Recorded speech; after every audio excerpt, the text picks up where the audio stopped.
Hello viewers, today we are going to learn one of the most important topic in logical reasoning called calendars. So logical reasoning is all about understanding the trick in the hidden question. So in this video we will learn the whole concept of calendars. With the help of some tips and tricks, we will apply these concepts for the various formats of problems which are helpful in your competitive exams. So watch the video completely so that you do not miss any important point. A calendar is a series of years, months, weeks and days. So in one year we have 12 months, and for an ordinary year we have 365 days, but for a leap year we have 366 days. For an ordinary year we have 52 weeks plus 1 odd day. This is in case of an ordinary year. But for a leap year we have 52 weeks plus 2 odd days in case of a leap year. So how do we calculate the number of weeks or odd days in 365 days? It is quite simple. As we know that we have 365 days in an ordinary year, we have to just divide it with 7, because 1 week is equals to 7 days. So now just divide 365 by 7. If you divide, 5s are is 35, 15, 2, 14. So the quotient we will get it as 52, and the quotient represents the number of weeks. The remainder represents the number of odd days. So the questions will be given on the number of odd days also. This is in case of ordinary year. But whereas in case of a leap year, we have to divide 366 divided by 7. So 366, this is the normal division we have to do. Next 14 and 2. So 52 weeks and 2 odd days in case of a leap year. Concept of odd days. So what are odd days? Odd days are the number of days more than the complete week are known as odd days. For example, if you take January has 31 days. So how do we calculate odd days in the month of January? It's just simple. We have to divide it by 7. So 31 divided by 7. When you divide 7 with 31, 4s are 28. So the remainder is 3. 3 is the number of odd days in the month of January. So the months and number of odd days, here in the brackets the total number of days in the month. So January has 31 days. So the number of odd days in January is 3. For February for an ordinary year has 28 days. We have to divide it with 7. So we will get the remainder as 0. So in case of February, ordinary year has no odd days. February leap year, we have 29 days. When you divide 29 with 7, 29, 4s are 28, 1. So this 1 is the odd day in the month of February. That is leap year. For March, again it has 31 days. So 3 odd days will be there in the month of March. Weeks. A week always begins with Monday and ends with Sunday. Saturday and Sunday are referred as weekends. Here we have days and day codes. Monday is coded as 1, Tuesday is coded as 2, Wednesday as 3, Thursday as 4, Friday as 5, Saturday as 6 and Sunday as 0 or 7. For example, if the value is obtained at the final stage of the calculation is 10, then you have to divide this 10 with 7, because we have 7 days in a week, and in this 10 days you will have 7 days. That means it makes a week, and remaining 3 days will be your remainder. That means 3 days are the odd days in these 10 days. With the help of this concept we can solve these kind of problems. If today is Monday, which day will be after 65 days? You have to just simply divide the 65 with the number of days. That means 65 divided by 7. When you divide 65 with 7, 9s are is 63. You will get the number of odd days as 2. You have to just add these number of odd days to the day which is given in the question. That means Monday plus 2. After Monday you will get Tuesday, and Wednesday is equals to Wednesday. So If today is Monday, after 65 days, it will be Wednesday. Similarly, the next question. If today is Thursday, which day will be after 50 days? You have to divide 50 divided by 7. When you divide 50 with 7, 7 sevens is 49, 1. You'll get one odd day. One odd day. Thursday plus 1. After Thursday, you'll get Friday. So the answer is Friday. If today is Thursday, after 50 days, it will be Friday. So now a doubt may arise that how do we know whether the given year is a leap year or an ordinary year? For example, consider a year which is 2019. The last two digits of the year must be divided by 4. Why 4? Because after every 4 years there will be a leap year. There will be a leap year. As we know that 19 is not completely divisible by 4, so it is not a leap year. Hence 2019 is a ordinary year. But whereas in 2020, consider the last two digits, 20 divided by 4. So 20 is completely divisible by 4 and the remainder is 0. So 2020 is a leap year. Leap year in the sense which has February 29. So in this way you have to identify which year is an ordinary year and which year is a leap year. So the year of the last two digits which is completely divisible by 4, it's called a leap year, and which is not completely divisible by 4, it is called as ordinary year. This point is very important in solving the problems. Now we have learned how to identify the years. Now we will learn how to identify the centuries. For example, 100 years is equals to 1 century. That means in 1 century there are 100 years. So in these 100 years there are 24 leap years and 76 ordinary years. So how can I say that in 100 years there are 24 leap years and 76 ordinary years? Let us take a practical example that everyone knows that the earth revolves around the sun. So this is the sun and this is the earth. See the earth. It revolves around, so the earth revolves around the sun and it takes 365 days to complete one rotation. But actually it doesn't take only 365 days. It takes 365 days plus some extra time, that is 365 days, 5 hours, 48 minutes and 46 seconds. That means approximately we can consider that as 365 days plus 6 hours it takes to complete one rotation. So in 100 years, for the first year it takes this much of time. For the first year, and for the second year also it takes this much of time, for the third year also it takes this much of time, and for the fourth year also it takes this much of time. So when we add all the 4 years, that means 365 days will be remaining same for all the 4 years, but the 6 hours will be there. So 6 hours and 4 years, that means 6 into 4 is equals to 24 hours. As we know that one day is equals to 24 hours. So this 24 hours will add up after the 4 years and form February 29th. So in this way we will get February 29th. So now back to the point, if the last two digits of the year is divisible by 4, then it is a leap year. If it is not completely divisible by 4, then it is an ordinary year. A year should be divided by 4, but whereas a century should be divided by 400.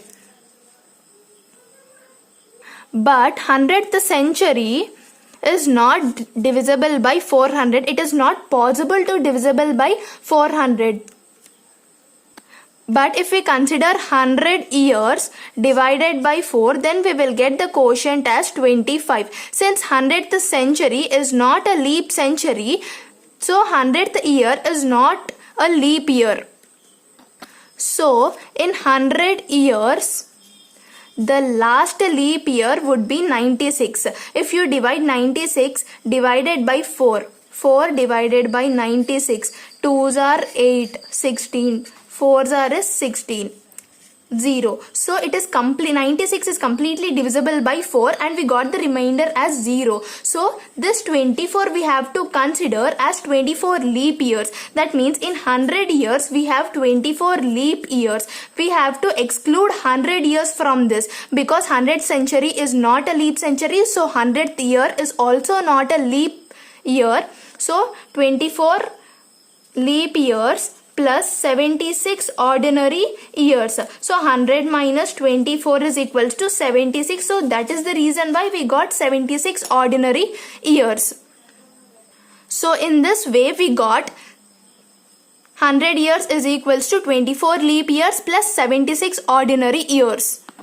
Previous concepts we know that one ordinary year has one odd day and a leap year has two odd days. So in 100 years there are 76 ordinary years and this one odd day into 1 plus and 24 leap years into 2 odd days. If you calculate this, we will get 124. So this 124 must be divided with 7 because 1 week has 7 days. So when you divide with 7, 124, 1s are is 7, 54, 7 7s are is 49 divided by 5. So this 5 are nothing but odd days.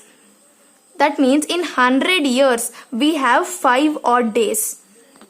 For 100 years we have 5 odd days. Similarly for 200 years we will have, for 100 years 5 means 200 years are 10. If you divide this 10 divided by 7, why 7? Because in these 10 days also 7 days make a week and remaining will be 3. So 3 odd days will be there in 200 years.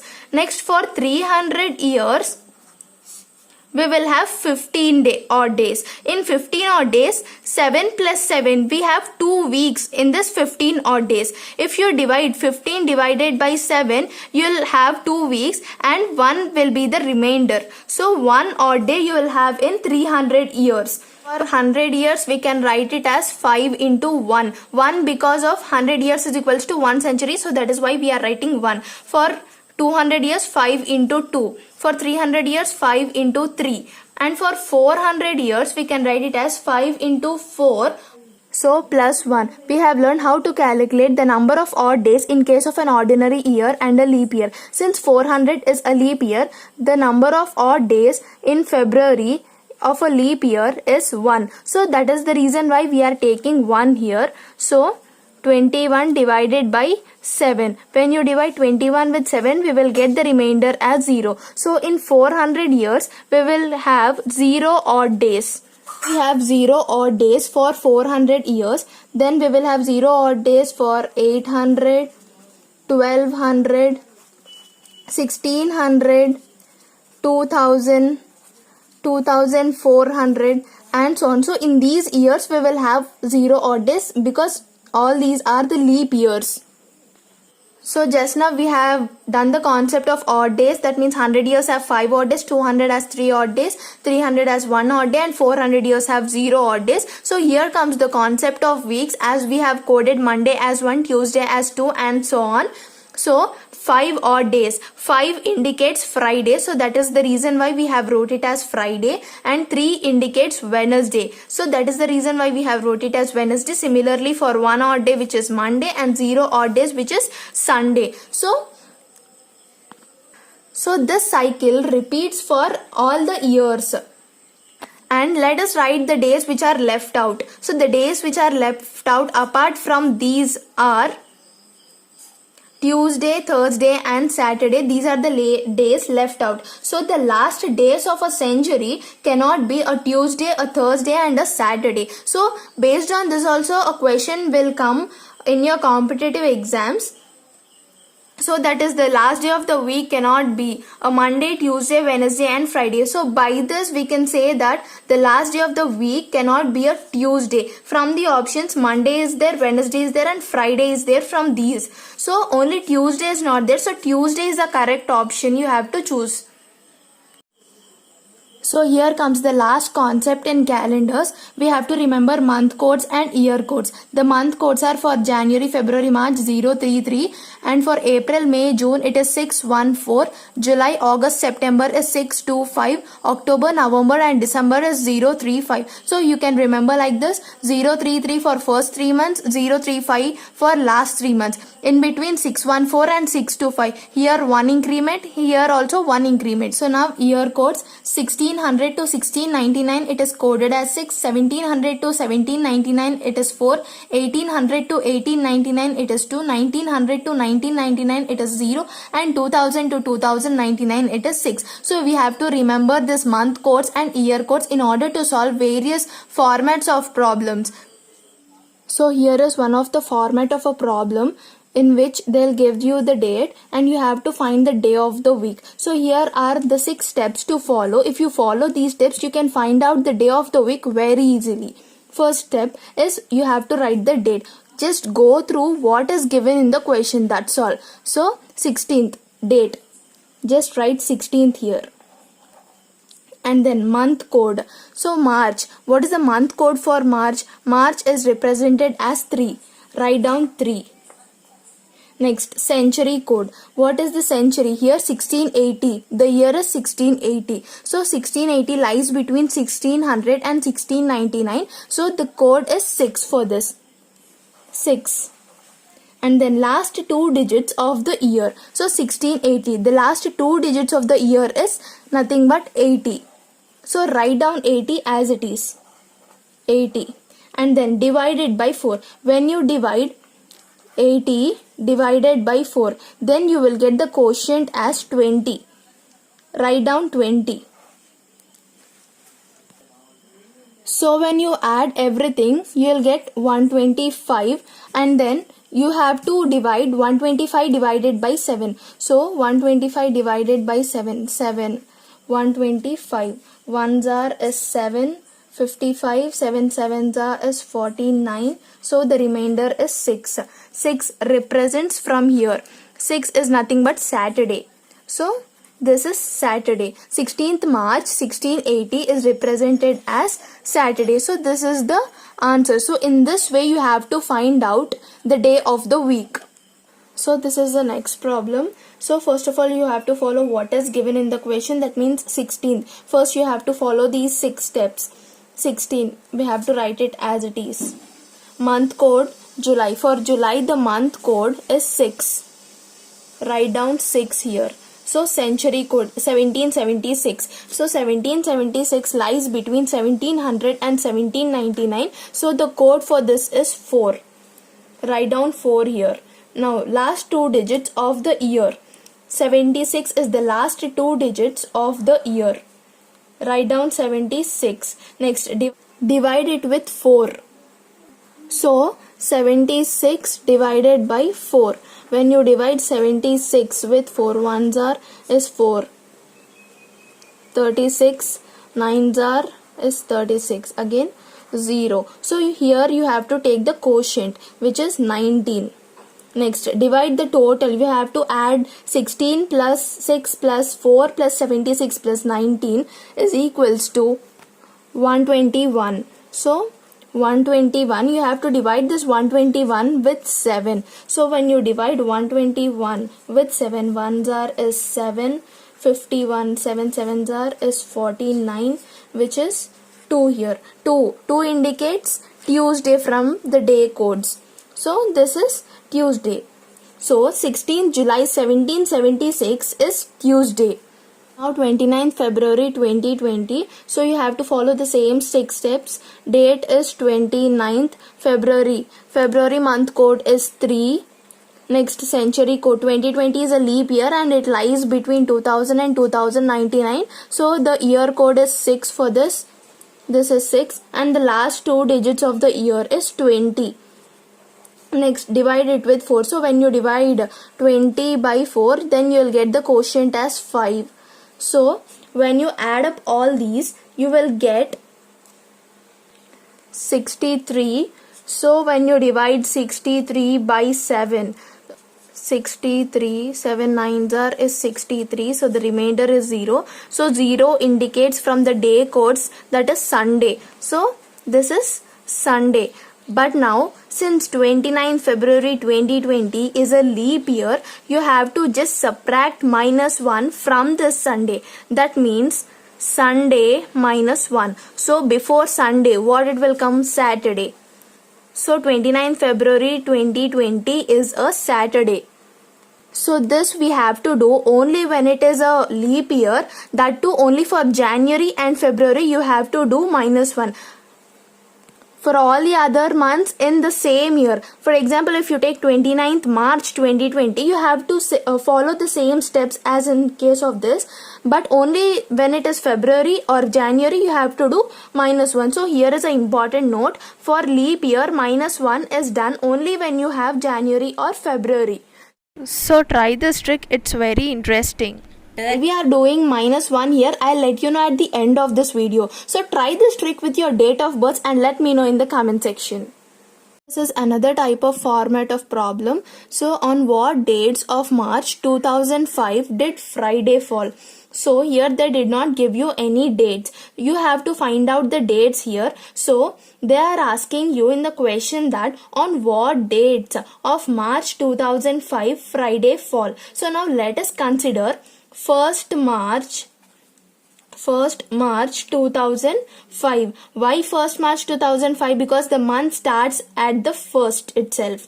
So you have to find out the day of 1st March 2005 from the previous method only.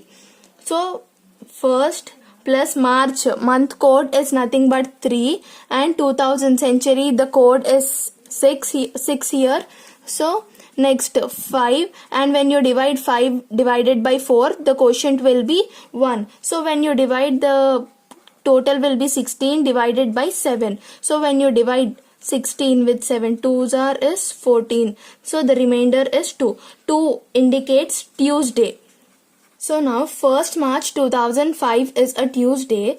That means 1st is Tuesday, 2nd is Wednesday, 3rd is Thursday, 4th is Friday.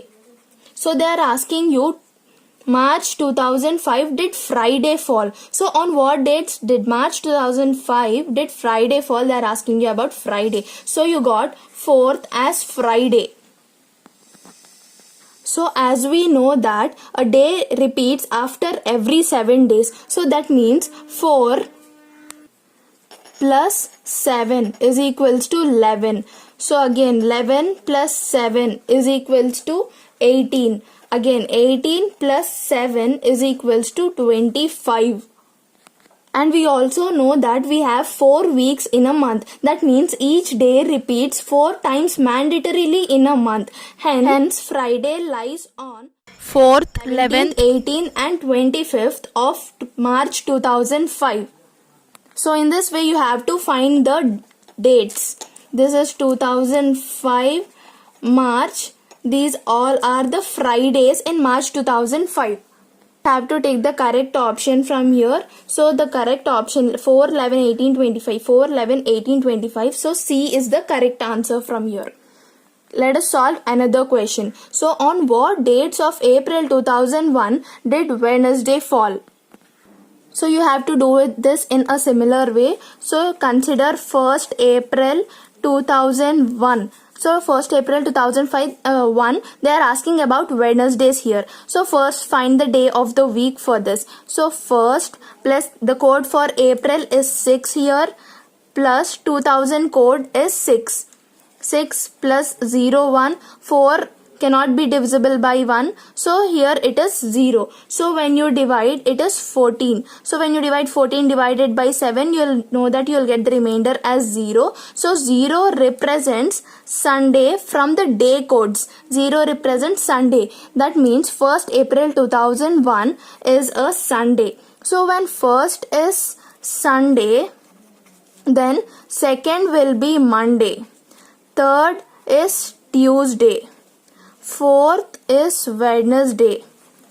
They are asking about Wednesdays. So again 4th is Wednesday from here. So again 4 plus 7 is equals to 11. Again 11 plus 7 is equals to 18, and again 18 plus 7 is equals to 25. So the dates are 4, 11, 18 and 25. So this is the correct option, and this is the dates for which Wednesday fall. For April 2001, Wednesday falls on 4th, 11th, 18th and 25th. So you have to take the correct option. This is D. So why -1? Previously I have said you the concept of odd days and about the formation of February 29th. So in the similar way, for 100 we have divided it by 4 and the average is around 25, and this 25 we are reducing it to 24 because 96 is the last leap year in 100 years. So we are dividing 96 with 4 and then reducing it to 24. 25 minus 1 is equals to 24. So in the similar way, we will do -1 in case of January and February. This is because the length of the year is 365.2422 days. So adding a leap year for every 4 years brings the average to 365.25, which is too big. And then subtracting a leap year for every 100 years brings the average down to 365.24, which is too small. So 25 is too large than 24. So that is the reason why we are subtracting -1 here. And we also know that the leap year concept revolves around the month of February. Why January is involved is since January is the first month of the new year. So January. After January you will come to February. So that is the reason why you have to subtract -1 for January as well as for February. So based on the concept of the formation of 29th February, as I said you in the concept of odd days, that's why we will subtract -1 in case of January and February. In this video we have covered all the fundamental concepts of calendars and we have solved some important problems. So in the next video we will cover all the types of calendar problems. If you have any doubts, please let me know in the comment section. Hit the like button and click the bell icon to subscribe my channel. Thanks for watching.